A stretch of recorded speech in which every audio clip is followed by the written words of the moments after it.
Happy Friday. We here for it.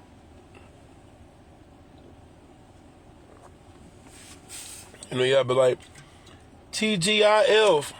All that good stuff. I'm happy it's Friday. You should be happy every day. Did you start your day with gratitude? Did you start your day with gratitude? Make sure you make it a habit when you get up in the morning to reflect. You're breathing. You able to do this? Somebody's in a rehab center right now. This is their exercise. Somebody's trying to learn how to eat. That's their daily routine for them to be better. Somebody with a terminal illness is still helping somebody else. And you complaining. Limbs in order. You're breathing on your own. You function on your own. Using the bathroom on your own. And you got a roof over your head. Lights. Change the clothes. Change the shoes. Washer and dryer. Oh, you winning. You winning. But you complaining. Oh, it's too hot. Oh, it's too cold. You complain too much. Y'all are so ungrateful. You start your day finding 5 things to be thankful about. You're not going to have no conflict. You're not going to have no conflict. If you find 5 things to be thankful about and multiply that throughout the day, you're not going to have no reason to be so grouchy. Oh, I get up and go to work. The job that you've been praying for, the job that you went to school for, the craft that you have now, that you loved 5-10 years ago, the house, the dogs, the cat, whatever the animals y'all into. Yes, start exercising gratitude. Be a little bit more thankful. I want more. Man, if I was 6 foot this, I'd be this. If I was 6 foot, you're not doing nothing with the gift you have now.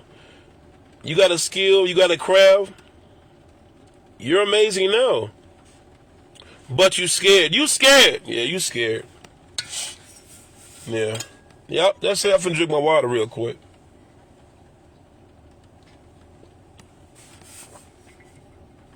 You scared. You have so much potential, so much drive. You need to be reminded. We make fun of people from doing things that we don't have the fortitude to do. We don't have the fortitude to do it, so we make fun of somebody else. Deflection, insecurity, confuse admiration. When you reflect on how far you came, the stuff you surpassed, the position that you're in right now, you need to pat yourself on the back a little bit. Just a little bit. Celebrate yourself just a little bit more. We so irritated and wrapped up over miscellaneous things that's outside our reach, outside of our control. But we're not focusing on ourselves, our goals, our aspirations, our family, our credit. We're not doing that. Our peace of mind, we're not doing that. Our diet, we're not focusing on that. All these astronomical goals, way over here, way over here. How about you get better discipline? How about you learn to put that phone down? How about you spend some time off of social media? How about you go build a trade? How about you get around people that are healthy for you? How about that? How about maintaining them vices? How about stop jumping on people's pages, start random arguments? How about that? Fixing your attitude. How about that? That's something a little realistic. But anyway, I just hopped on here because this was on my heart yesterday. I had a challenging conversation, very insightful, very empowering, with a friend of mine. He's like a brother now. He's a coach, somebody I really look up to, and I'm inspired by it so many ways. His character, his cadence, everything, it is immaculate, impeccable. Yeah, we here for it. So we was talking for probably about 40 minutes to an hour. This is about life in general. You know, and I notice how we can't normalize saying that somebody inspire you, but instead we copy their style and then try to compete with them. How we gonna do that? That definitely don't make no sense, but we do that a lot though. We see somebody, oh, that's something stupid, but you take a little bit of an idea, change to the color of the movement, and now it's your brand. And now all of a sudden, they don't got nothing on you. Where'd that come from? We do that so much. It's always he think he is. We have such an issue when it comes to giving a person a high five, celebrating the person. But if they got a big fight, or they want some big money or a nice car, we jumping on that page. Oh, good stuff. Oh, you killing it. You killing it. But they do something good as a father, them do some good as a man or a woman, ain't that much of an accolade. We have so many battles that we don't even talk about, that we surpass, and ones don't acknowledge that. It got to be the big thing, because it's not important enough in some people's eyes. Social media hits you with somebody's birthday, you've been on that person all year. You ain't reach out to the person all year. But when social media says their birthday, here you go, put it up, happy birthday. Oh, no, I should have been getting in contact with you. I've been busy. No, you haven't. You've been watching their stories. You've been on that page. You could have commented. You could have checked in. Some of y'all stay right next door to each other in the same neighborhood. Kids go to the same school. Oh, I'm going to have my business on that. But anyway, me and the culture is talking. And, I would just tell them how, men don't embrace each other enough. We don't celebrate each other enough. We say we do, but if you don't have my same skin tone, not from my same neighborhood, have the same type of movement I have, I don't really know you like that. And that's our problem. We play so much of a tug of war against things that can help you. Doing a good deed, assisting somebody, it's not like a checklist. That's part of your character. That's who you are, right? You got integrity. That's all that matters. We so shallow. We so selfish. And we don't like to admit that. I was shallow. I was selfish. I was prideful. I was super insecure in a lot of areas. And me and the culture just talking about how he do so much for the gym. He do so much for a lot of coaches. And a lot of coaches don't acknowledge that. He break his back for them. They don't show no type of reciprocation. And that's so funny because I see people like that in so many ways. People do it because that's who they are. Well, a lot of people say, man, I respect this person. Your action says a lot. Your behavior says a lot. Your interaction says a lot. If you say you respect, you love your kids, your nieces, your nephews, there's physical evidence of that though, right? The stuff that you buy, the events that you go to, the way that you interact with them, that shows that. In relationships, you say you love somebody, but you talk to them like they're a kid. You say you love somebody, but you throw out derogatories at them. You say you love them, but when they say like they're not getting together, they're a failure in your eyes. But you love them, though. We have these moments. I see so many couples, married and all. Y'all do all these vows, but then the moment when your patience get thin, you go to the moon. The moment you're hungry, you go into the moon. The moment you get no sleep, the moment you seem to be overwhelmed by work, family members, or whatever the case may be, you coming in and treating your spouse like a punching bag. And you think that's mature? You think that's healthy? You amazing at work. You amazing on social media. You immaculate at these family gatherings. But at home, though, you a dictator. How you any different from Hitler?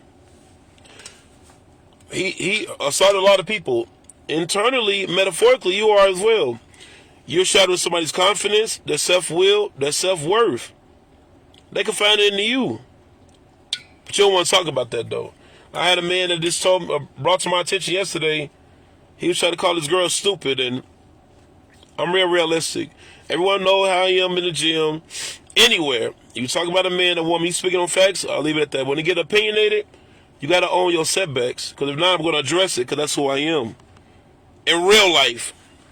So anyway, the guy was talking about the girl, she's stupid because she couldn't figure out a certain task. So I asked him a good question. I said, is it her first time? Yeah.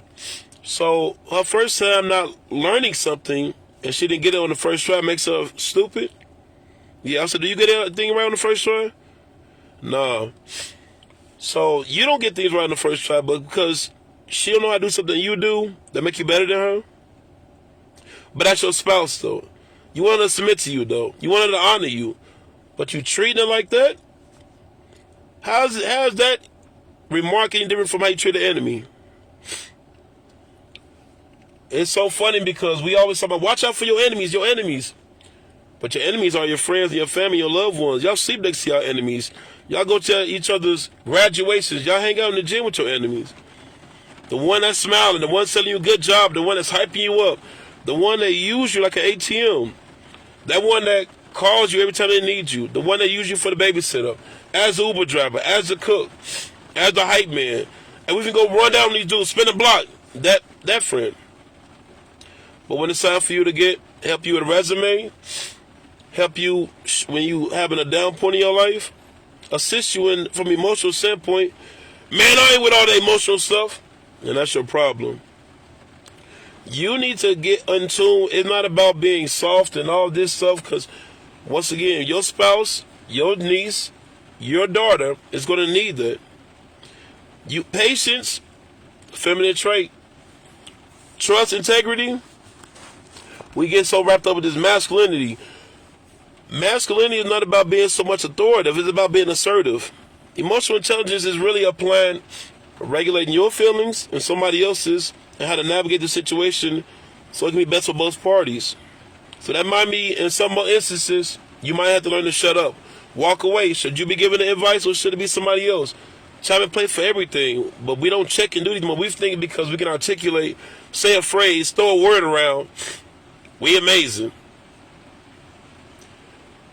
But if you discount somebody, dismember somebody, make a person feel less than what they are, you defeated the purpose. We all say we support, we care, but we really don't. We care, we wrapped up with the money, an aspect, a comment, a like, a share. That ain't gonna hurt nobody. But anyway, let's get back to the coach.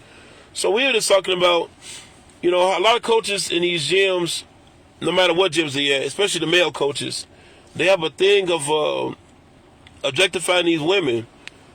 They get them uncomfortable in a lot of ways. A lot of women don't like that. They be thinking because they dress that way, their insecurity, their ego, maybe their livelihood. They used to being the man on the block, so they're bringing that into the gym atmosphere. In the gym, they hit a train. They hit a train to push itself. So let me get back to him. It was brought to his attention, a lot of females come to his gym because they feel safe. Message: if you want a person to be your significant other, your woman, girl, whatever the case may be, to be better for you, if you give her a secure space, if you have her to feel safe emotionally, she's not going to have a problem with being submissive. Think about safety. When you feel safe, guess what? When you at home, when you feel safe, guess what you're doing? You acting goofy, taking off your clothes, doing random endeavors. Why? Because you feel safe, right? When you feel good around the right brand of people, you do things out of order. That's kind of random, though, but guess what? Because you feel safe. You think that don't matter with your spouse? Women got to do the same thing for the men.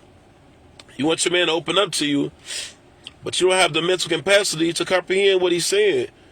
Because you don't understand it, not tied to your culture, your upbringing, your values.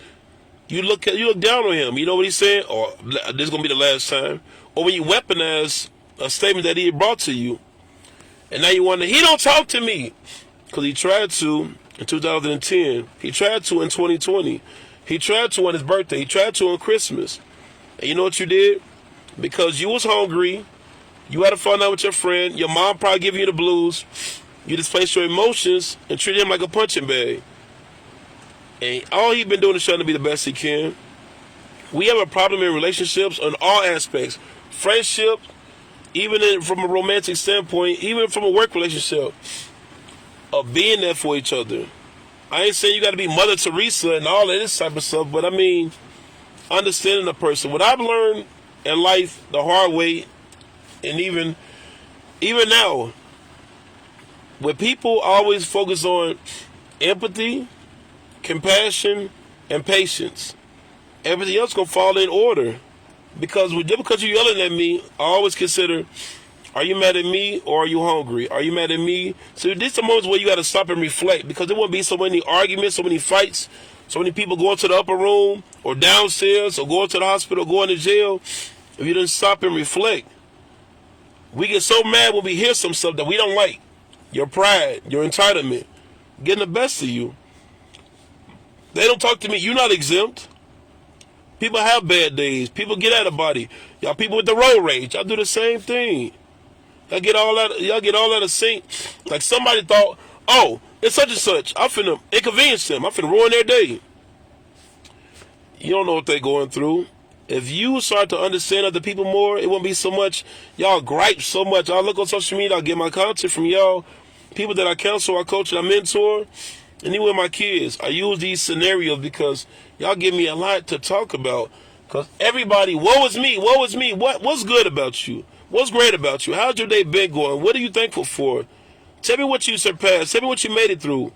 Because you have no idea. Your testimony is somebody's survival guide. So we don't talk about God until we win a fight, or we get a good job, or we get married.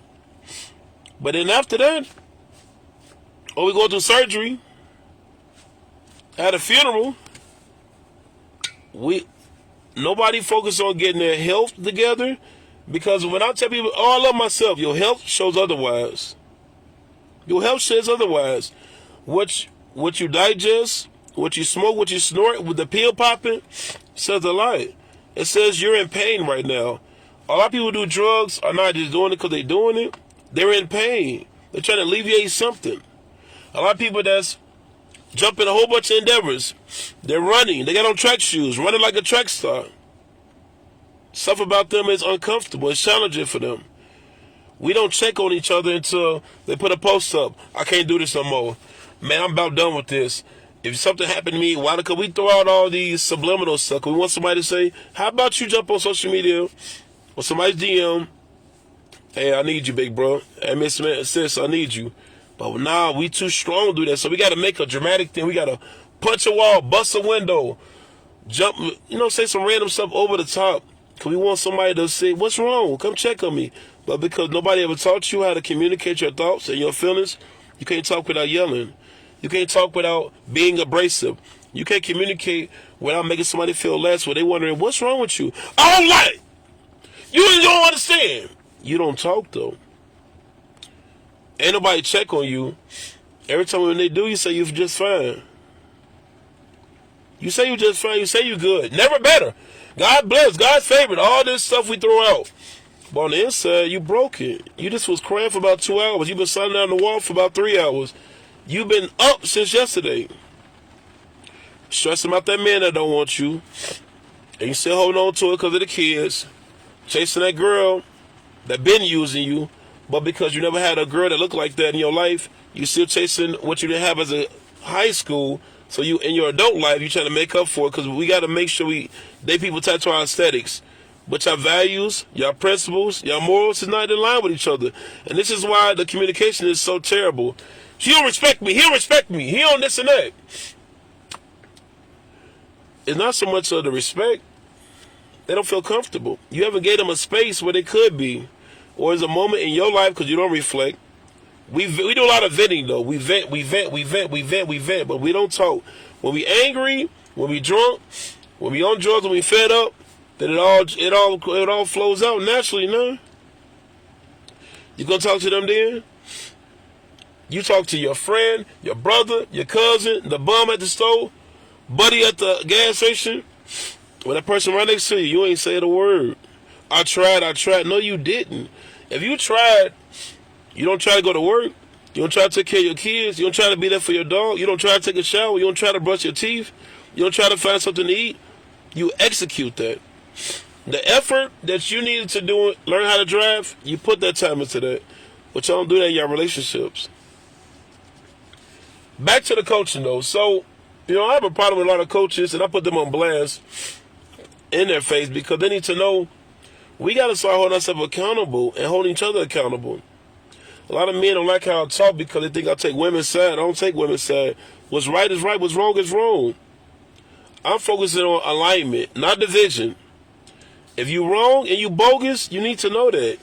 If you're selfish and you honoring, you need to know that. Because guess what? I was bogus. I was prideful. I was insecure. I ran from a lot of stuff. I used a whole lot of my accolades to compensate all of my insecurities. But I was still that depressed person. I was still that insecure person. I was still that person that needed guidance. See, what us as men, we so wrapped up with our jewelry, our hat, our clothing up. Make sure we the best out here and stuff. But how about, who would you help? Genuine men, open up the door for women. Genuine men, check on the elderly. Genuine men, Emotional restraint. You don't have to always punch everybody in the face. Pull out a switch. Let them know what type of life you on, what type of time you be on. We promote all this gangster activity as if that's the wave. Everybody that I see that wild out and the world love to say, oh, it's the music. I'm not mad at no artist for speaking about rap. Those people that speak about their struggles or what they've been through, it's the only time they can vent. It's the only, see, we don't consider this stuff because we don't critical think. Those artists, yeah, they pump a lot of poison and stuff, but that is their therapy. That's it. That is their therapy. They tell you what they're going through because they can't talk to a therapist. They don't have no family members around them. They don't know how to get it out. But in music, they can. These people are nothing but walking Pinocchios. Geppetto's the real problem. If you look at the person that endorse them, that promote them, Geppetto's is nothing around the world. They all around the world. Find a Pinocchio on the East Coast, West Coast, in this city, this country, and pushing them. And we attacking them while they sitting in the back. You eliminate this Pinocchio, guess what? They're going to make another one. They're going to make another one. We focus on too much on the Pinocchios in these world. Man, look at them, look at them, look at them, look. But you can talk to them. You can breathe on them. How about you attack the bigger issue? How about you focusing on things that you don't do right? Because we all think we good people. We all think we quality people. We all think we have a certain type of candor about ourselves. But behind closed doors, on social media, late night, is the exact opposite. A lot of y'all are suffering from a lot of things internally. Y'all taking light is on, but y'all want to get a diagnostic because you don't want to know what's wrong. A lot of us men don't go to the doctor. And I thank God by me being a fighter, I go to the doctor 2 times, 3 times out the year. And I'm thankful for that because if I wasn't a fighter, I'd be just like a lot of men. Because we don't want to know what's wrong. We just want it to happen. And then we just fall off the earth. So how you think your family feel? People that care about you. Think they don't care about you? You think you're not somebody to somebody? You think about you leaving this earth? Man, it is what it is. No, it's not. You got the chance to do something about that. Your health, your mental, your spirituality. It's more than about making money, making money, making money, making money. Because internally you broke. Emotionally you broke. You don't know how to emotionally regulate your emotions. You don't know how to apply empathy. You don't know how to apply compassion. You don't know how to listen from a non-judgmental space. But you mad because people don't get you. If a teacher had 10 students and 8 of them are making, got an F out of a class, is the teacher bad because they haven't found a metric that works, or the students just not getting it together? See, we don't think about in these areas. We just feel like, woe is me, I can go to this city. I'm going to that city. This city bad. Social media is bad. No, what you watch is bad. What you entertain is bad. What you like and comment and share is bad. But if you change your outlook, once again, how you think becomes, you have to understand when you think about your thoughts become how you feel. Your feel becomes an emotion. Your emotion becomes your frequency. And everything that comes into your life reflects who you are, who you hang with, the car you drive, the job you enter, the relationship that you're in. That's tied to who you are. I ain't like that. On the outside, you're not. But from a therapeutic standpoint, you can identify with that. Because that either identifies with your childhood, your mentor that you had in your life, whoever your guardian that you had in your life. Because that's familiar. We attract what we're familiar to. We complain about it, but we deal with it. Why? Because we get a check. Message, jobs y'all deal with. You don't like the job, but you like the benefits. You don't like the relationship, but you like the aesthetics and attention that you get. Because we love the attention. Because we still church, but you get all the money. You go to all the trips, go to all the restaurants, but you still messed up. Your health's still bad. You still angry on the inside. You got the big house now. You got the dog. You got the expensive car. You got the 5 bank accounts. But we run away from therapy. We run away from gospel. We run away from everything else. But you guys got faith. Y'all got faith in sports. Y'all got faith in them. Politics, you got super faith in them. Your job, you got faith in that car that you go into. But we don't have these conversations. We can't have these talks though because you ain't into that. But when all else fails, guess what you end up doing? Same thing that you said you wouldn't do. Same people that you shouldn't be around, you around. Well, like I said, we don't hold ourselves accountable enough. We don't speak out and speak up enough about things because we don't want to cause no conflict. But if it's somebody that you think that you're bigger than or that you can run over, you talk to them that very same way. But somebody that's an equal that you look up to, you can't talk to them. You don't like woman beaters, but 3 of your friends are woman beaters. You don't like alcoholics, but your dad an alcoholic. You don't like strippers and prostitutes, but your baby mama is one. See, we don't have these talks of reflecting. Oh, I'll take care of my kids. Instinctively, you do. You feed them. You clothe them.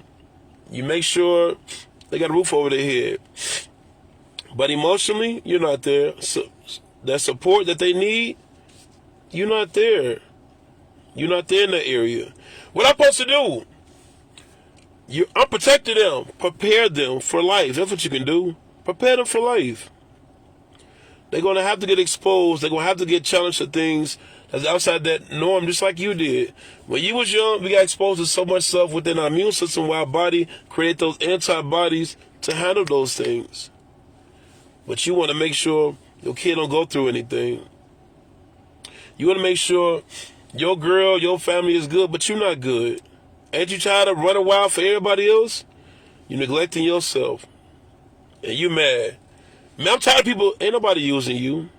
Ain't nobody dragging you. You volunteering yourself because you confusing loyalty with stupidity. That's the issue that we have. We don't be honest with each other. We proclaim, oh, we real. But you don't tell your big homie about his drug problem. You don't tell your big homie about the gun issue that he have. The way he run from certain things. How he's not accountable. What's cracking? We don't have these real conversations with each other the way we should. We don't push the narrative when it comes to, if I care about you, everybody in my circle know. If I care about you, I'm going to check on you. Whether it's from a mental, physically, and a spiritual standpoint, because I want you to be better. I don't want to be the big man on a mountain. I want you to get up here with me. I want to celebrate your victories. That's why I take my time when I see anybody doing something. I comment, I post, I share, I kind of put on my page because I want to show that this page ain't, this social media ain't for me. That's for my wisdom, my insight, my therapeutic outlook I can give to certain people. I want us to see other people win. I don't care what they got going on. If they doing something, I'm proud of them. If they trying something, I'm proud of them. If they got alcohol, drugs, weight loss, if they had punched somebody today, that's a victory. I'm excited for them people like that. And we don't do that enough though, but on the holidays we do. Thanksgiving, Christmas, whatever the case to be, we all on point. Like everybody gonna be getting excited about Valentine's Day. Valentine's Day could be all year round. You can make any day a holiday. You need the word to tell you to love who you around to celebrate. You need, what's the other holiday? Sweetest Day. That's all year project. Day and day, them compliments, the insights, the texts, the playing here and there, the insight. Doing dishes. Oh, that's a gift. Throwing out garbage. Oh, that's a gift. Shoveling. That's a gift. Folding them clothes. Doing that laundry. Listening to your spouse. That's a gift. We so wrapped up with how much I want to get. I want to get all these flowers. I want to get all this stuff. How about them bills being paid? How about putting gas in that car? Oh, that's a big turn on. It's okay if some of y'all can't get all these extravagant type of gifts, but if you're doing something all year round, what we talking about? But the world tell you got to spend $300, $400 some dollars. Your bills are due. You behind on your car note. What are you doing? Your kids need you. You need you. But you finna go in debt because you want the world to see. I want the world to know how much I love, but she don't know that. He don't know that. Because when you get mad, they everything else but your boo, but bae, and sugar bear, sugar foot, all that good. My king, he ain't your king when you mad. She ain't your queen when she didn't make that meal that you wanted to make, but she made you something, though. See, we're not appreciative, though. We get into all these. I ain't abusive verbally, you are. Emotionally, you are. Financially, you are. Controlling, you need to do this, you need to do that. How about what they are doing? You appreciate, you empower that, you cultivate that, and then you add a little bit. What can you do this a little bit different? If they don't listen to you, they don't respect you. And either you gave them a reason to, or something within themselves causes that conflict where they don't know how. Sometimes we all need help. We all need some type of grace. But nope. Now. What?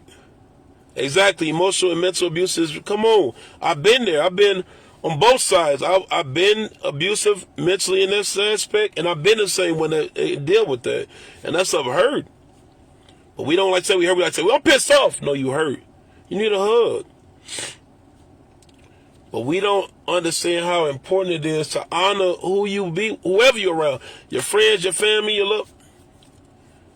It ain't about being real. How about being honest? You're not okay. The bills getting the best of you. Your life is getting the best of you. That trauma is affecting you. Right, exactly. Hurt people. And heal people. Once you get better, instead of you gatekeeping, pass it on to somebody else. I'm like I said, I get my concert from y'all. Y'all give me so much to. I see people whining. Nobody helping me. A lot of y'all drowning in shallow water. It's funny. Help me, get me out this water. Stand up. That's the reality of things. Once you start to stand up, you'll see, hey, all this time I thought self-talk. That self-talk, the people around you, if one can profit off of you being blind, why did they teach you how to see? If I ain't around people that celebrating me, I don't have a circle, I have a cage. And you got to celebrate me, I don't care what it's doing. You wake up this morning, that's a victory. You went to work, that's a victory. Your car cut on, that's a victory. You got clothes, that's a victory. You got people you can talk to, you got a phone. Social media is what it is now. You can reach people all over the world, that's a victory. But we don't see that. Your sight, your senses in order, your brain activity is in order. We still got people we can check on. We still got opportunity to be better. I'm thankful for anything and everything. A book I can read, pen, paper, simple things though, because 40, 50 years ago it wasn't like this. I remember what that struggle felt like. I remember not having no water, filling up water jugs. I know what that stuff feel like. Washing clothes out of a tub. I remember what that feel like. Hanging out with my friends so I can have me something to eat. I remember what that feel like. Walking from here to there. And I got kids that I couldn't financially take care of. But I'm around here, moving around like I'm living life. I remember what that feel like. When there's moments when they ask me to do some stuff and my pride would make up a situation where I have to scheme and plot just to make sure they okay. I remember what that feel like. Relying on myself, I remember what that stuff feel like. And I'm just saying, y'all not alone. And that's why I hop on here to be vulnerable, be open and honest with y'all. Everything I talk about is what I've been through, that I surpassed, and I'm trying to make sure y'all get there as well. One way or another, y'all don't have to like, comment, but take heed to what I'm saying, because we don't do this enough. And I'm here for it. Big business.